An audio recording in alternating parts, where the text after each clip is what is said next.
Merci beaucoup Stéphano et merci surtout à Jean-Paul Carteron de nous donner l'occasion d'être associés à ce débat. Et je remercie toutes les personnes qui sont venues ici pour pouvoir engager une discussion avec nous. Et je remercie Emmanuela Del Rey aussi d'avoir introduit avec la perspective de l'Union européenne. Je pense que ce qui est important pour nous, États du Sahel, avec mon collègue de l'Alliance des États du Sahel, avec mon collègue du Burkina et puis l'ambassadeur du Niger, c'est de pouvoir donner quelques clés de compréhension de ce qui se passe dans cet espace qui lui-même aujourd'hui fait l'objet d'une telle désinformation que les gens n'ont vraiment pas le temps d'essayer de comprendre ce qui est en train de se passer. On est pour, on est contre, on se prononce, on se positionne, mais je pense qu'il faut avoir les clés de lecture qui me semblent être importantes. D'abord, le premier élément, c'est d'abord sur le Sahel, parce que je vois que le titre, c'est les États du Sahel. Il faut comprendre que les États du Sahel ne sont pas que les 3 États du Sahel, ou même ceux qui étaient appelés avant le G5 Sahel, mais que le Sahel comprend du Sénégal jusqu'à la Somalie, et le Maroc, la Libye, d'autres pays font tous partie de ce Sahel où il y a un continuum humain, géographique, géopolitique, etc. Donc il faut comprendre cet élément. Maintenant, pour ce qui concerne l'Alliance des États du Sahel, il a parlé de la partie contre. La partie contre aide seulement à comprendre le contexte. Le Mali, le Burkina, le Niger sont tous des pays en transition. C'est des pays qui ont eu aussi un différend très profond avec le reste des pays de la CEDEAO pour comprendre le sens de ce qui est en train de se passer dans nos États, qui est une crise très profonde qui dépasse juste le label de coup d'État, parce que si on prend le Mali, le Burkina, aujourd'hui, ce sont des pays qui avaient perdu entre 40 et 60% de leur territoire dû à l'insécurité, au terrorisme, à l'intervention de l'OTAN en Libye qui a déstructuré et déstabilisé toute la région. Et ce matin, dans le panel sur la démocratie, on est revenu encore dessus pour dire que oui, mais tout le monde veut la démocratie, c'est une valeur universelle, mais la démocratie ne peut exister que dans un État. Et nous, on n'avait pas d'État. On est en train de construire des États. Et nos interlocuteurs sont en train de préparer des élections. Donc on ne peut pas se comprendre. Donc je pense que ça nous a amené dans un différend extrêmement profond avec le reste de la région. Et des sanctions ont été imposées à nos pays. Ce qui me semble aussi normal, il ne faut pas qu'on pense que ce n'est pas normal. La CEDEAO a ses règles, nous en étions membres, nous avons accepté ces règles, mais la plupart de ces règles, c'est la suspension de nos organisations quand il y a des changements dits anticonstitutionnels. Mais il y a eu des sanctions économiques et financières qui ont été imposées à ces pays sans aucune base légale. Il n'y a aucun traité, aucun texte de la CEDEAO qui est prévu qu'on puisse fermer les frontières. Jusqu'à demain. J'espère que des juristes pourront nous donner la réponse. On a utilisé l'Union économique et monétaire pour fermer nos banques centrales, pour fermer nos comptes bancaires des États, pour affamer les populations. Dans le cas du Niger, même les médicaments n'étaient pas autorisés. Pourtant, l'article 4 du statut de la Banque centrale indique que la banque ne peut recevoir d'injonction d'aucun autre organe, fût-il l'organe des chefs d'État. Mais ça a été fait. Bon, je pense que ça a été des erreurs qui ont, de mon point de vue, touché à l'ADN même de l'organisation. Parce qu'une organisation qui est faite pour intégrer, si elle commence à désintégrer, elle attaque son ADN. Et ça crée un fossé entre nous. On a essayé d'expliquer à nos amis de la CEDEAO, la suspension ne veut pas dire ostracisme et exclusion. Je suis heureux que ma sœur Barbosa est ici. Elle était ministre des Affaires étrangères de la Guinée-Bissau. La dernière discussion qu'on a eue avec la CEDEAO, c'était justement à Addis Abeba, si je ne me trompe pas, en janvier ou février 2023. On a eu un échange avec elle. Elle était présidente du Conseil des ministres de la CEDEAO. On dit, si vous ne faites pas attention avec la politique des sanctions, on va aller vers une cassure. Parce que même si on est suspendu, il y a un minimum d'engagement. On dit, il faut que l'engagement reste sur 3 questions. 1, Si vous discutez des questions qui touchent à nos pays, appelez-nous au moins pour 15 minutes. Écoutez-nous, on quitte la salle. 2, si vous discutez des questions de sécurité, ça ne peut pas se faire sans le Mali, sans le Burkina. À l'époque, on était 3, ministre des Affaires étrangères, le Burkina, le Mali et la Guinée à l'époque. Et le 3e élément, on a dit, s'il y a des questions humanitaires, ça ne peut pas se faire sans nous. Et on nous a dit, mais pourquoi on a demandé ça? On a même accru les sanctions, on a ajouté les ministres des Affaires étrangères et même les chefs d'État. Ça nous a mené à la cassure. Et à partir de ce moment, nous, on a dit, bon, puisque nos chefs d'État sont sanctionnés, les ministres des Affaires étrangères sont sanctionnés, vous avez fermé la porte du dialogue. Donc, vous n'allez plus pouvoir aussi venir dans nos pays, sinon on ne peut pas aller chez vous. Je pense que ce sont ces erreurs accumulées qui nous ont amenés jusqu'à ce que, maintenant, il y a eu le coup d'État au Niger, et la CEDEAO a décidé de faire une intervention militaire.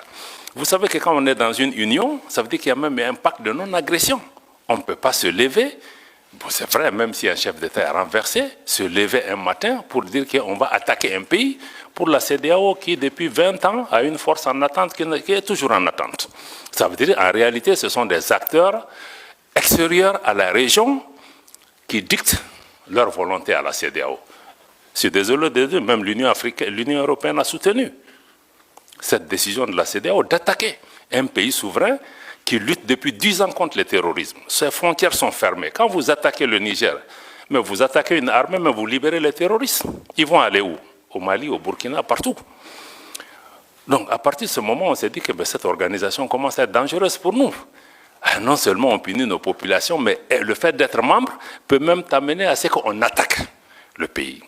Donc, c'est là que le Mali et le Burkina ont décidé que si la CEDEAO attaque le Niger, mais nous qui considérons que nous, on est entré en guerre contre l'organisation. Et c'est à partir de cet instant que nous avons mis une alliance militaire défensive en place pour dire que bon, nous nous mettons ensemble pour faire face à une menace existentielle, mais en mettant en place une approche géopolitique de la question. Nous nous réunissons pour nous défendre d'abord.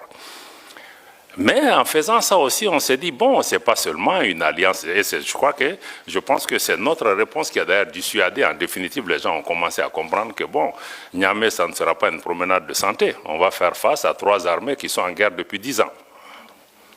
Bon, donc, je pense que ça nous a amené à ça.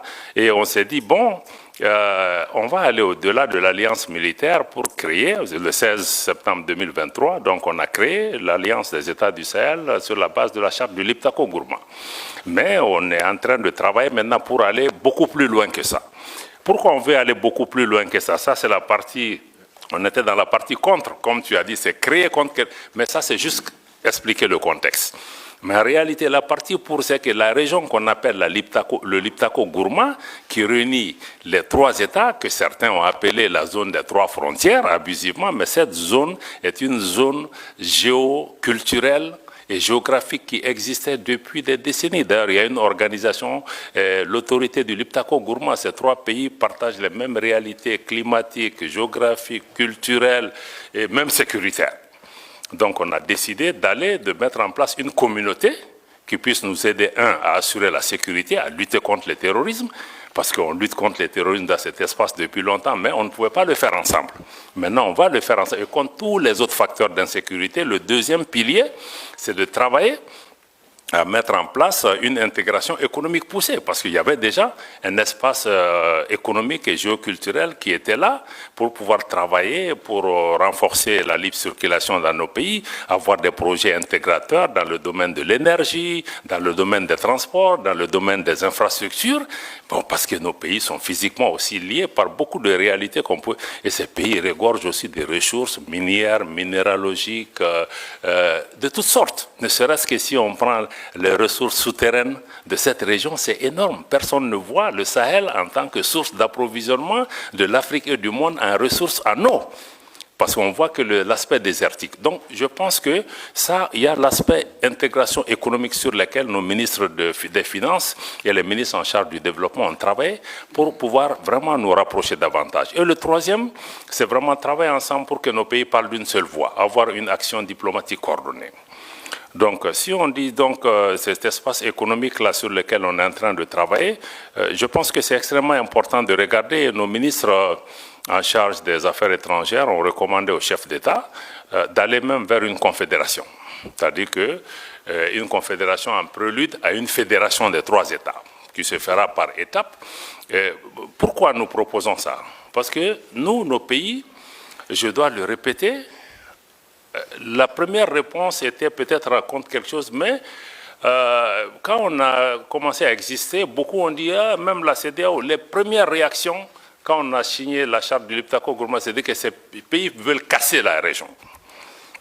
Ils veulent diviser, ils veulent attaquer l'intégration africaine.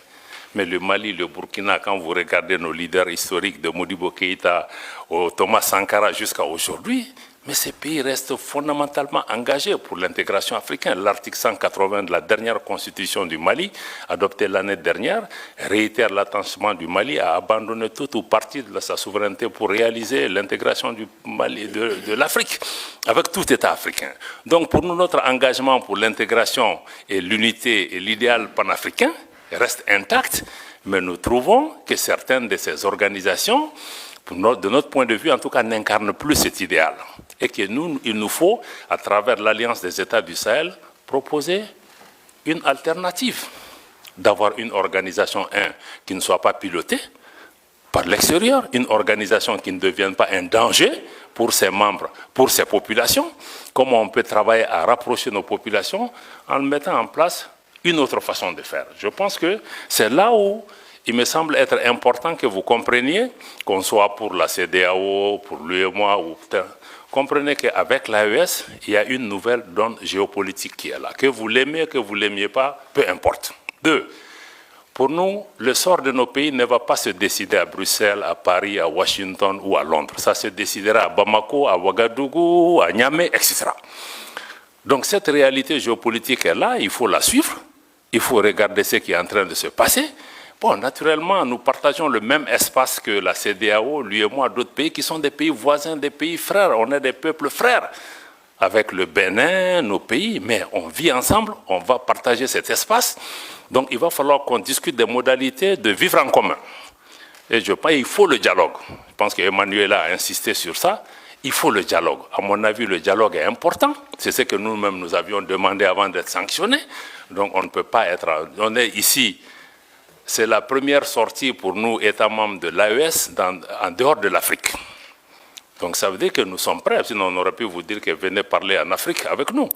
Mais si on est venu, c'est qu'on est ouvert. On veut que vous lisez la dynamique de l'AES à travers nous et non à travers des personnes qui sont mandatées ou qui ne sont même pas mandatées, qui analysent notre région, qui parlent en notre nom. C'est pourquoi on est là. Donc c'est vraiment dommage parce que moi je crois que beaucoup refusent le dialogue. Je me réjouis qu'Emmanuela et d'autres continuent vraiment à travailler sur ça. On est très peiné de voir que même des responsables européens, certains disent on ne va pas parler avec eux, même africains, certains disent on ne va pas faire de photos avec eux. Mais on dit mais ça nous fait quoi que vous preniez des photos avec nous? Mais ça ne va pas changer. Nous, on se bat pour le devenir de nos populations. On voit les gens qui meurent. Moi, une photo avec tel ou tel, ce n'est pas ce qui importe pour nous. Donc certains vont jusque-là, des pays voisins. Personne, je dis aux gens, personne ne va nous faire déménager de cette région. Que tu prennes la photo avec moi ou pas, mais on sera là. Tu seras là, je serai là. Donc moi je pense que ça c'est important. J'apprends aussi que même des responsables européens disent à leurs gens, non, non, non, il ne faut pas que vous soyez vus avec eux, il ne faut pas que... Mais je crois que c'est de l'enfantillage, parce qu'en réalité, nous on n'a pas de problème personnel avec quelqu'un. On a des différends politiques, on peut parler pour trouver des solutions. Mais vraiment, nous, on n'a pas... Je pense qu'il faut que nos dirigeants s'élèvent à la hauteur de leurs tâches et de leur mission et non être dans des épiphénomènes de faire des photos ou de gérer des mains des gens. Moi, si c'est l'intérêt du pays, même avec le diable, je vais dealer. Voilà, donc quand c'est nécessaire. Donc je pense que ça me semble être... Ça me semble être important, voilà, donc du point de vue de l'AES, je crois que c'est ce qu'il faut que vous compreniez. Il y a une dynamique qui est en cours, la CEDEAO va continuer son parcours, on va se parler, on va identifier des moyens de coexistence pacifique. Surtout ce qui est important, c'est comment travailler pour pouvoir préserver l'intérêt de nos populations qui vivent dans ce pays. Des pays qui sont toujours été fraternels, je vous dis que nos populations sont en avance sur nous. Tous les problèmes que vous voyez dans la région, c'est entre les dirigeants, hein? Ce n'est pas entre les peuples.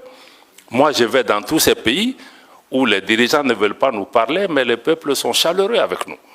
Donc les populations n'ont pas de problème, il faut que les dirigeants suivent leur population.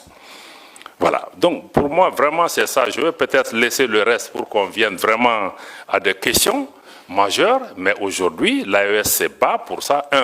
Pour une gouvernance améliorée, une gouvernance qui réponde aux préoccupations de nos populations. Préoccupation numéro 1, sécuritaire. Sécuritaire pour reprendre en main nos États. Et ensuite, créer des modèles de gouvernance qui peuvent... 2, mais il faut une économie, il faut une transformation structurelle de nos économies pour que nos économies profitent à nos populations. Parce que toutes ces richesses qui sont là, nous, au État de l'AES, nous voulons désormais discuter différemment avec ces États, parce que les anciennes puissances coloniales ou d'autres, il y avait des donnes qui étaient là. Nous, on n'est plus dans ça. On veut rabattre les cartes pour regarder. On veut naturellement que les partenaires qui viennent gagnent, mais qu'en priorité, nos populations gagnent. Et on sait que les ressources sur lesquelles on est assise nous permettent de discuter d'abord pour que ça bénéficie à nos populations. Si d'autres partenaires en bénéficient aussi, c'est tant mieux. Donc nous sommes dans cette ouverture, réaffirmer notre souveraineté, y compris la souveraineté économique, le contrôle de nos matières premières, qu'on puisse discuter les choses par rapport à ça. Et sur le plan global, nous voulons travailler au niveau pour un monde multipolaire.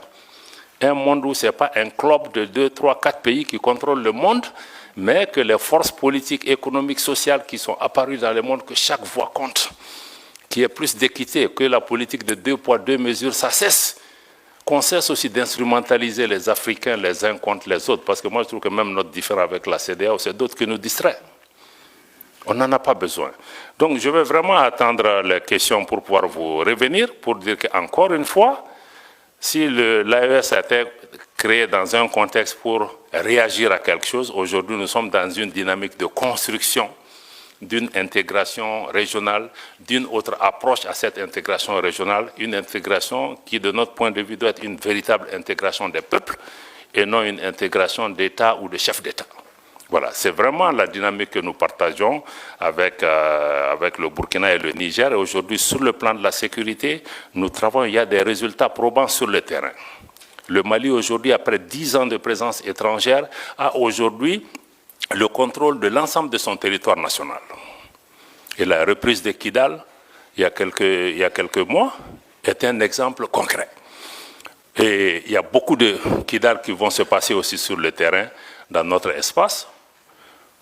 Nous souhaitons que vous soyez des observateurs objectifs avisés et que vous regardez comment vous engagez avec cet espace, mais avec ou sans vous, nous allons avancer. Il faut que les gens aussi comprennent ça.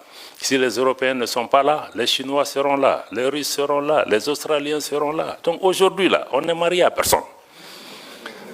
Voilà.